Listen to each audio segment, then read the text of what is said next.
नमस्कार शेतकरी बांधवांनो, तुमच्या सर्वांचं पुन्हा एका नवीन व्हिडिओमध्ये स्वागत करतो। मित्रांनो, कर्जमाफी योजनेच्या संदर्भातले एक अत्यंत महत्त्वपूर्ण माहिती पुन्हा एकदा समोर आलेली आहे। शेतकरी बांधवांनो, कर्जमाफीचे 17 लाख लाभार्थी आता पोर्टलवर अपलोड करण्यात आलेले आहेत। हे 17 लाख शेतकरी कोणते आहेत, कशा प्रकारे यांना कर्जमाफीचा लाभ मिळणार आहे आणि कोणत्या पोर्टलवर यांचे याद्या प्रसिद्ध करण्यात आलेला आहे, आता सविस्तर माहिती आपण जाणून घेणार आहोत। त्यामुळे मित्रांनो, तुम्ही हा व्हिडिओ शेवटपर्यंत बघा आणि आपल्या शेतकरी मित्र या यूट्यूब चॅनलला सबस्क्राईब करून ठेवा, कारण अशीच महत्त्वपूर्ण माहिती तुम्हाला रोज आपल्या चॅनलच्या माध्यमातून बघायला मिळणार आहे। तर चला, जास्त वेळ न घेता आजच्या व्हिडिओला आपण सुरुवात करूयात। शेतकरी मित्रांनो, पुण्यश्लोक अहिल्यादेवी होळकर शेतकरी कर्जमुक्ती योजनेअंतर्गत पहिल्या टप्प्यातील सुमारे 17 लाख पात्र शेतकऱ्यांची यादी सहकार विभागाच्या पोर्टलवर अपलोड करण्यात आली आहे। या यादीत अहिल्यानगर, बुलढाणा, छत्रपती संभाजीनगर, यवतमाळ आणि जालना या 5 जिल्ह्यांतील प्रत्येकी 1 लाखांहून अधिक शेतकऱ्यांचा समावेश आहे। तर रायगड, रत्नागिरी, सिंधुदुर्ग, ठाणे आणि धुळे या जिल्ह्यांत तुलनेने कमी शेतकरी पात्र ठरलेले आहेत। राज्य सरकारने या योजनेतून 56 लाख शेतकऱ्यांना लाभ देण्याची घोषणा केली आहे। यासाठी पावसाळी अधिवेशनात 20,000 कोटी रुपयांची तरतूद करण्यात आली असून योजनेसाठी एकूण 36,585 कोटी रुपयांची आवश्यकता असल्याचे सरकारने स्पष्ट केले आहे।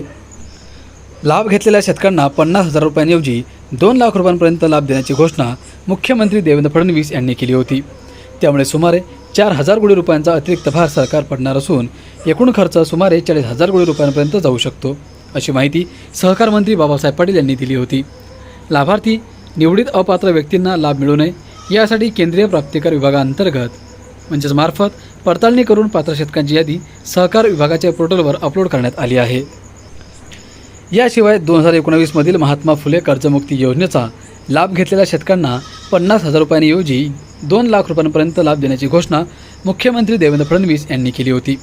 त्यामुळे सुमारे 4,000 कोटी रुपयांचा अतिरिक्त भार पडणार असून एकूण खर्च सुमारे 40,000 कोटी रुपयांपर्यंत जाऊ शकतो, अशी माहिती सहकार मंत्री बाबासाहेब पाटील यांनी दिली होती। लाभार्थी निवडीत अपात्र व्यक्तींना लाभ मिळू नये यासाठी केंद्रीय प्राप्तिकर विभागामार्फत पडताळणी करून पात्र शेतकऱ्यांची यादी सहकार विभागाच्या पोर्टलवर अपलोड करण्यात आली आहे।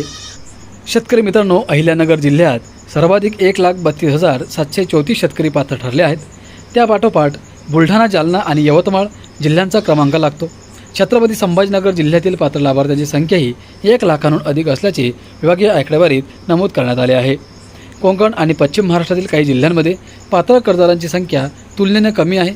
सिंधुदुर्गमध्ये केवळ 3,708, रायगडमध्ये 7,544, रत्नागिरीत 7,078 आणि ठाण्यात 10,967 शेतकरी पात्र ठरलेले आहेत।